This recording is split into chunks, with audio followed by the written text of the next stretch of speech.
سورۃ المومن کی آیت نمبر 10، سورہ مومن کا دوسرا رکوع اور 24ویں پارے کا 7واں رکوع۔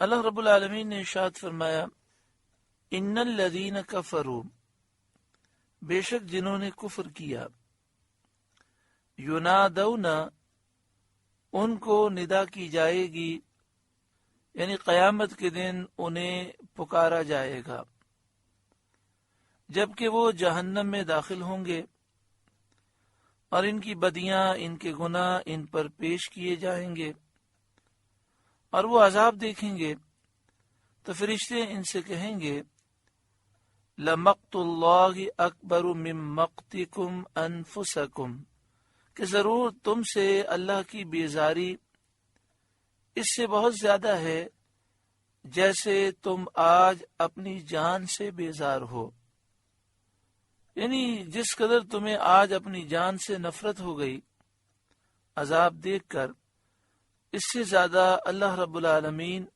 تم سے نفرت فرماتا ہے، اللہ تعالیٰ بیزار ہے۔ اذ تدعون الی الایمان فتکفرون، جبکہ تم دنیا میں ایمان کی طرف بلائے جاتے تو تم کفر کرتے۔ یہ تمہارا حال یہ تھا کہ دنیا میں جب تمہیں بلایا جاتا کہ ایمان لاؤ تو تم کفر اختیار کرتے، اور آج قیامت کے میدان میں تمہیں اتنا افسوس ہے کہ خود تم اپنی جان سے بیزار ہو گئے۔ قالو، وہ کہیں گے، ربنا، اے ہمارے رب، امتنا اثنتین، تو نے ہمیں 2 بار مردہ کیا، وَأَحْيَيْتَنَا اثْنَتَيْنِ، اور 2 بار زندہ کیا۔ 2 بار مردہ 2 بار زندہ سے کیا مراد ہے؟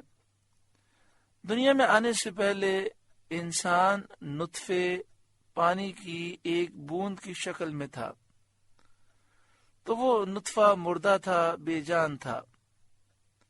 پھر اللہ تعالیٰ نے زندگی دی، پھر اللہ تعالیٰ نے موت دی، پھر کل بروز قیامت دوبارہ زندہ فرمائے گا۔ تو قیامت کے میدان میں کافر کہیں گے، اے ہمارے رب، تو نے ہمیں 2 بار مردہ کیا، 2 بار زندہ کیا۔ حضرت صدر افاضل مولانا نعیم الدین مراد آبادی علیہ رحمہ لکھتے ہیں، کیونکہ پہلے نطفہ بے جان تھے، اس موت کے بعد انہیں جان دے کر زندہ کیا، پھر عمر پوری ہونے پر موت دی، پھر بعث کے لیے زندہ کیا، یعنی کل بروز قیامت کے لیے دوبارہ زندہ کیا۔ فاعترفنا بذنوبنا، اب ہم اپنے گناہوں پر مقر ہوئے، ہم اپنے گناہوں کا اعتراف کرتے ہیں۔ فہل الی خروج من سبیل، تو آگ سے نکلنے کی بھی کوئی راہ ہے، کوئی راستہ نکلنے کا ہے؟ اس کا جواب یہ ہوگا کہ تمہارے جہنم سے نکلنے کی کوئی سبیل نہیں، کوئی راستہ نہیں۔ تم جس حال میں ہو، جس عذاب میں مبتلا ہو، اس سے رہائی کی، نجات کی کوئی راہ تم نہیں پا سکتے، کوئی راستہ تم اب نہیں پا سکتے۔ ذالکم بأنہ اذا دعی اللہ وحدہ کفرتم، یہ اس پر ہوا کہ جب ایک اللہ پکارا جاتا تو تم کفر کرتے، یعنی اس عذاب اور اس کے دوام اور خلود کا سبب تمہارا یہ فعل ہے،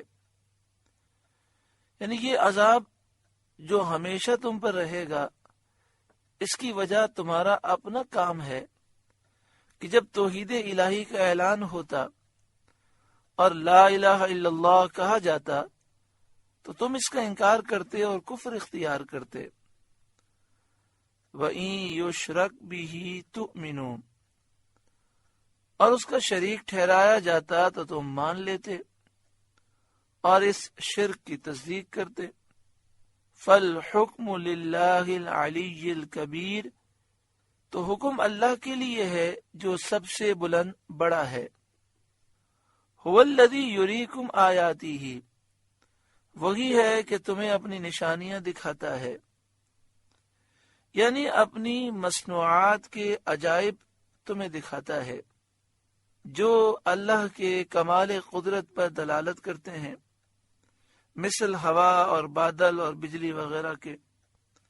ان اللہ تعالیٰ تمہیں اپنی مخلوق اور اپنی مصنوعات کے عجائب دکھاتا ہے۔ یہ عجائب، یہ چیزیں اللہ تعالیٰ کی کمال قدرت پر دلالت کرتی ہیں، جیسے ہوا، بادل، بارش، بجلی، کڑک، آسمان و زمین اور بہت ساری نعمتیں۔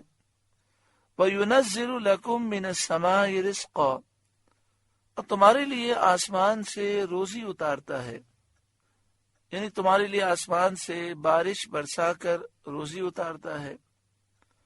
وَمَا يَتَذَكَّرُ إِلَّا مَن يُنِيبُ، اور نصیحت نہیں مانتا مگر جو رجوع لائے، یعنی ان نشانیوں سے نصیحت وہی حاصل کرتا ہے جو تمام معاملات میں اللہ تعالی کی طرف رجوع لائے، کفر اور شرک سے توبہ کرے۔ فَادْعُوا اللَّهَ مُخْلِصِينَ لَهُ الدِّينَ، تو اللہ کی عبادت کرو خالص اس کے بندے ہو کر، شرک سے کنارہ کش ہو کر، کفر کو چھوڑ کر اللہ کے خالص بندے بن کر اللہ کی عبادت کرو۔ وَلَوْ كَرِهَ الْكَافِرُونَ، پڑے برا مانے کافر، اگرچہ کافروں کو برا لگے۔ رفیع الدرجات، بلند درجے دینے والا، انبیاء کو، اولیاء کو، علماء ربانیین کو جنت میں بلند درجے دینے والا اللہ ہے۔ ذو العرش، عرش کا مالک۔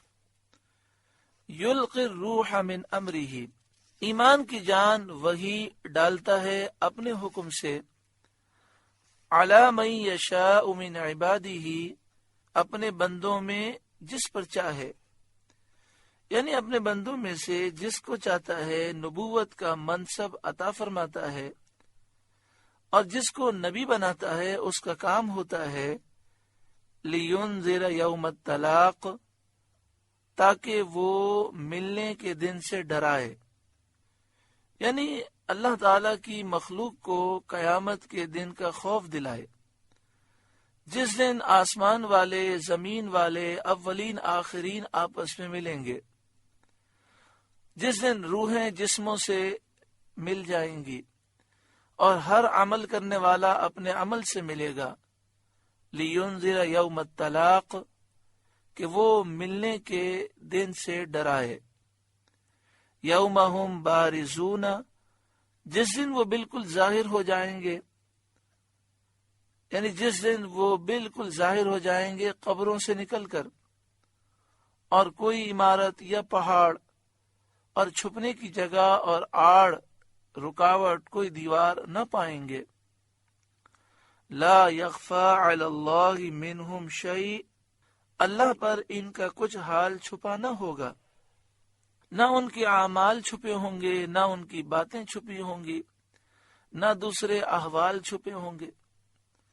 اللہ تعالیٰ سے تو کوئی چیز کبھی نہیں چھپ سکتی، لیکن قیامت کا دن ایسا ہوگا کہ ان لوگوں کے لیے کوئی پردہ، کوئی دیوار، کوئی آڑ، کوئی عمارت کوئی نہ ہوگی جس کے ذریعے سے وہ اپنے خیال میں بھی اپنے حال کو چھپا سکیں۔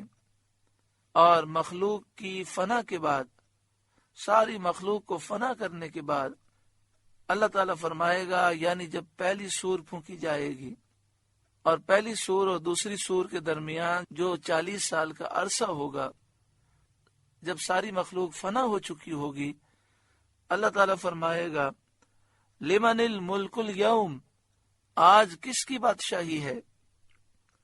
اب کوئی نہ ہوگا کہ جواب دے، خود ہی جواب میں فرمائے گا للہ الواحد القہار، ایک اللہ سب پر غالب کی بادشاہت ہے۔ ایک قول یہ ہے کہ قیامت کے دن جب تمام اولین آخرین حاضر ہوں گے تو ایک ندا کرنے والا ندا کرے گا لمن الملک اليوم، آج کس کی بادشاہی ہے؟ تمام مخلوق جواب دے گی للہ الواحد القہار، آج اللہ واحد قہار کی بادشاہت ہے۔ للہ الواحد القہار، ایک اللہ سب پر غالب کی بادشاہت ہے۔ مومن تو یہ جواب بہت لذت کے ساتھ عرض کریں گے، کیونکہ وہ دنیا میں یہی عقیدہ رکھتے تھے اور یہی کہتے تھے، اور اسی کی بدولت انہیں مرتبے ملے، اور کفار ذلت کے ساتھ، ندامت اور شرمندگی کے ساتھ اس کا اقرار کریں گے، اور دنیا میں اپنے منکر رہنے پر شرمندہ ہوں گے۔ انہیں افسوس ہوگا کہ ہم نے دنیا میں انکار کیوں کیا۔ الیوم تجزا کل نفس بما کسبت، آج ہر جان اپنے کیے کا بدلہ پائے گی۔ نیک اپنی نیکی کا بدلہ پائے گا، اور بد اپنی بدی کا، برائی کا بدلہ پائے گا۔ لا ظلم اليوم، آج کسی پر زیادتی نہیں، ظلم نہیں۔ ان اللہ سریع الحساب، بے شک اللہ جلد حساب لینے والا ہے۔ وَأَنذِرْهُمْ يَوْمَ الْآزِفَةِ، اور انہیں ڈراؤ اس نزدیک آنے والی آفت کے دن سے۔ وَأَنذِرْهُمْ، اور انہیں ڈراؤ، یوم الآزفہ، آزفہ کے دن سے۔ آزفہ اس نزدیک آنے والی آفت، اور انہیں ڈراؤ اس نزدیک آنے والی آفت کے دن سے۔ اس سے مراد قیامت کا دن ہے۔ اذ القلوب لدى الحناجر، جب دل گلوں کے پاس آ جائیں گے، خوف کے مارے دل اچھل کر گلے میں آ جائیں گے، شدت خوف کی وجہ سے نہ باہر نکل سکیں گے، نہ اندر واپس اپنی جگہ پر وہ جا سکیں گے۔ کاظمین، غم میں بھرے، یعنی لوگوں کے دل غم سے بھرے ہوں گے۔ ما للظالمین من حمیم ولا شفیع یطاع، اور ظالموں کا نہ کوئی دوست، نہ کوئی سفارشی جس کا کہا مانا جائے۔ یعنی کافروں کو نہ کوئی دوست کام آئے گا اور نہ کوئی شفاعت کرنے والا ہوگا، کافر شفاعت سے محروم ہوں گے۔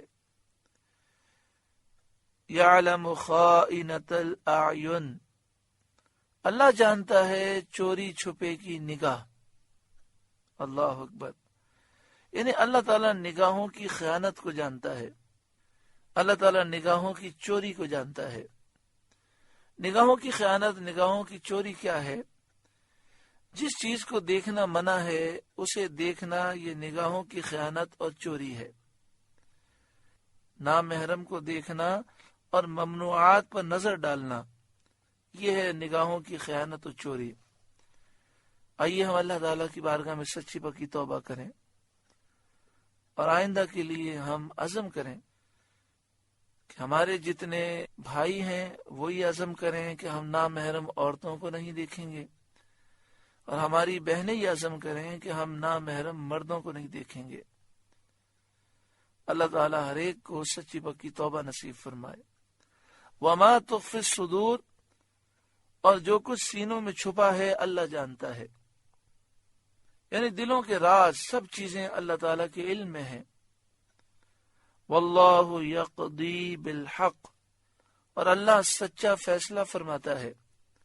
والذین یدعون من دونہ، اور اللہ کے سوا جن کو وہ پوجتے ہیں، یعنی جن بتوں کو یہ مشرکین پوجتے ہیں، لا یقضون بشیء، وہ کچھ فیصلہ نہیں کرتے، کیونکہ بت نہ علم رکھتے ہیں نہ قدرت رکھتے ہیں، تو ان بتوں کی پوجا کرنا اور انہیں خدا کا شریک ٹھہرانا بہت ہی کھلا باطل ہے، مردود ہے۔ ان اللہ هو السمیع البصیر، بے شک اللہ ہی سنتا دیکھتا ہے۔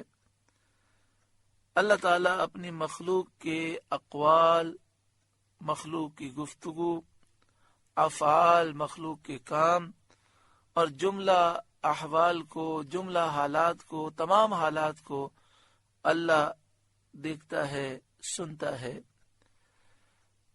سورہ مومن کا دوسرا رکوع مکمل ہوا۔ اللہ تعالی اس رکوع کے نور سے ہمارے قلوب کو روشن منور فرمائے۔